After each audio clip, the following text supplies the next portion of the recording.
एक नई वीडियो के साथ आज मैं फिर हाजिर हूं। आपका होस्ट और दूसरे क्रांति जोशी आपका स्वागत करता हूं मैं अरब शॉर्ट्स में, जिसमें हम लेके आते हैं दिन भर की स्पेस और डिफेंस न्यूज की टॉप 3 खबरें। तो चलिए जान लेते हैं। अपनी सबसे पहली खबर में हम लोग बात करेंगे कुन्नकुलम पावर प्लांट की, जो कि एक न्यूक्लियर बेस्ड पावर प्लांट है। और अभी हाल ही के समय में कुछ खबरें निकल कर आई थी कि इसके सिस्टम को हैक कर लिया गया, जिससे कि इसका ऑपरेशन प्रभावित हुआ है। आप में से बहुत से लोगों ने कमेंट बॉक्स में इसके बारे में पूछा था।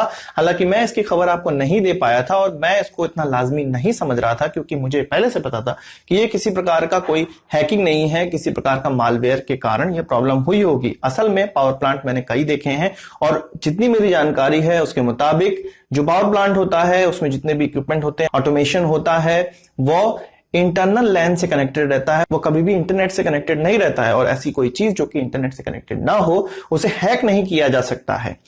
असल में जो NPCIL की तरफ से जो डिक्लेयर किया गया है उसमें यह कहा गया है कि एक मालवेयर वाला कंप्यूटर था, वो किसी का पर्सनल कंप्यूटर था जिसको इस लैन के द्वारा जोड़ा गया और वो कंप्यूटर पहले से इंटरनेट से कनेक्ट होके उसमें मालवेयर की प्रॉब्लम थी, जिससे कि यह मालवेयर इसमें शिफ्ट होके इस लैन में चला गया और इस सिस्टम में घुस गया, जिसके कारण इसके ऑपरेशन में कुछ दिक्कत आई। क्योंकि ये जो ऑपरेशन होता है वो कंप्यूटर्स में एक एप्लीकेशन के थ्रू होता है। एप्लीकेशन आप कह सकते हैं या सॉफ्टवेयर कह सकते हैं, उसके थ्रू होता है। जितने भी कम्युनिकेशन है, जितने भी ऑटोमेटिक गेट्स हैं, वाल्व हैं, वो सभी चीज कंप्यूटर्स में बैठे बैठे एक्सेस किए जा सकते हैं, उनको ऑन ऑफ किया जा सकता है। और यदि इन सॉफ्टवेयर्स में कोई प्रॉब्लम आ जाती है, फॉल्स अलार्मिंग होने लगती है, फॉल्स कमांड जाने लगता है, तब जाके पावर प्लांट में प्रॉब्लम हो जाती है और उसके बाद वो ट्रिप हो जाती है या कोई दुर्घटना हो सकती है। यदि हम न्यूक्लियर बेस्ड पावर प्लांट की बात करें तो NPCIL ने बिल्कुल क्लियर कर दिया है कि एक मालवेयर की प्रॉब्लम थी, इसमें किसी भी प्रकार की हैकिंग की कोई प्रॉब्लम नहीं थी। और उनका भी यह कहना था कि इसको किसी भी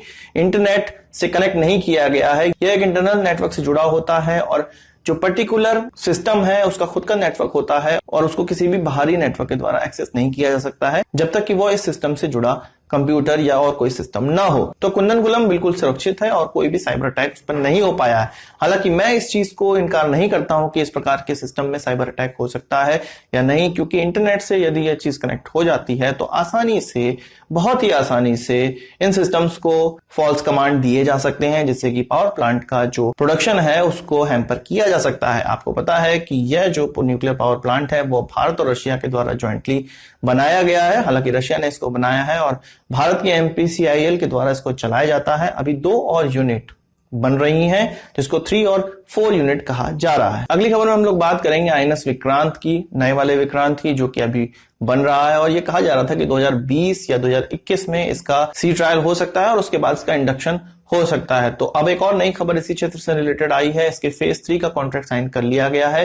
फेज 3 के कॉन्ट्रैक्ट में यह होगा कि अब कोचिन शिपयार्ड लिमिटेड इस एयरक्राफ्ट को समंदर में उतार सकेगी, समंदर में इसका ट्रायल कर सकेगी। इसके अलावा ऐसे कोई भी इक्विपमेंट जो कि शिप के ट्रायल होने के बाद लगाए जाते हैं उसको भी लगाया जाएगा इसी कॉन्ट्रैक्ट के तहत। इसके अलावा ऑपरेशनल और हार्बर एक्सेप्टेंस ट्रायल भी कई इक्विपमेंट के इसी कॉन्ट्रैक्ट के तहत किए जाएंगे और डिलीवरी के बाद सेल्स आफ्टर सर्विसेज जो होती हैं वो भी इसी कॉन्ट्रैक्ट के तहत की जाती है। यानी कि एक काफी महत्वपूर्ण कॉन्ट्रैक्ट और तीसरे फेज का कॉन्ट्रैक्ट कहा जा रहा है।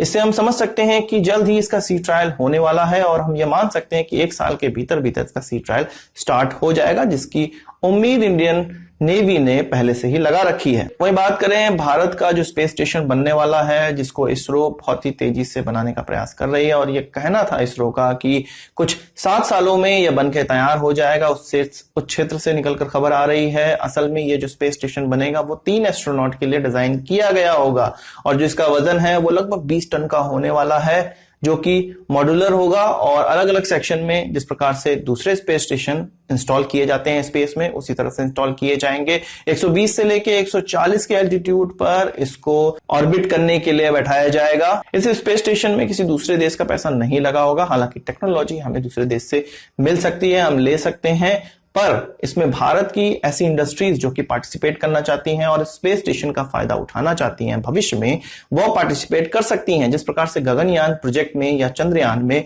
हमारी कई प्राइवेट इंडस्ट्रीज ने पार्ट लिया है, उसी तरह से स्पेस स्टेशन में भी हमारी कई इंडस्ट्रीज पार्ट लेंगी। और इसका अभी जो डिजाइन है वो अभी बहुत ही छोटे स्टेज पे है, अभी ये शुरुआत हुई है और कुछ 7 सालों में कहा जा रहा है कि ये प्रोजेक्ट पूरा कंप्लीट होगा। हालांकि अगले ही साल एक स्पेसक्राफ्ट डॉकिंग का एक्सपेरिमेंट किया जा सकता है, यानी कि कोई ऐसा रॉकेट या स्पेसक्राफ्ट जो कि स्पेस स्टेशन तक जाए और वहां पर डॉक हो सके। ऐसी टेक्नोलॉजी पर इसरो काम कर रहा है और विगत 3 सालों से काम कर रहा है और ये टेक्नोलॉजी लगभग डेवलप हो गई है और इसका टेस्ट आगे 1 साल के भीतर भीतर किया जा सकता है। वहीं बात करें भारत और सऊदी अरेबिया के रिश्तों की, तो अभी जब हमारे प्रधानमंत्री की विजिट हुई थी सऊदी अरेबिया, तब एक ऑफिशियल ने यह बताया, द प्रिंट को यह बताया कि जब जब पाकिस्तान सऊदी अरेबिया के पास धारा 370 और कश्मीर का मुद्दा लेकर जाता है, सऊदी अरेबिया उसको यही कह के लौटा देता है कि यह भारत का इंटरनल मैटर है और तुम आपस में देखो। यानी कि यह क्लियर हो चुका है कि पाकिस्तान का कोई भी एफर्ट जो कि वो सऊदी अरेबिया से लेना चाह रहा था, कोई भी सपोर्ट सऊदी अरेबिया से लेना चाह रहा था, वो सऊदी अरेबिया ने अब देने से इनकार कर दिया है और इसीलिए पाकिस्तान इतना मारा मारा फिर रहा है। ऑफिशियल ने यह बताया है कि सऊदी अरेबिया को यह पता चला है कि पाकिस्तान कश्मीर पर काफी सपोर्ट जुटाने का प्रयास कर रहा है, पर उसको कभी भी कोई भी सफलता नहीं मिल रही है। और इस प्रकार की जब खबरें निकल कर आती है तब हमें पता चलता है कि भारत की डिप्लोमेसी किस स्तर तक पहुंच चुकी है। आज की इस वीडियो के लिए बस इतना ही। आशा करता हूं आपको वीडियो पसंद आया होगा। आप उसको एक बड़ा थम्स अप जरूर देंगे। इस वीडियो से सवाल से जाओ कमेंट बॉक्स में जरूर लाइक। नमस्कार, थैंक यू, जय हिंद।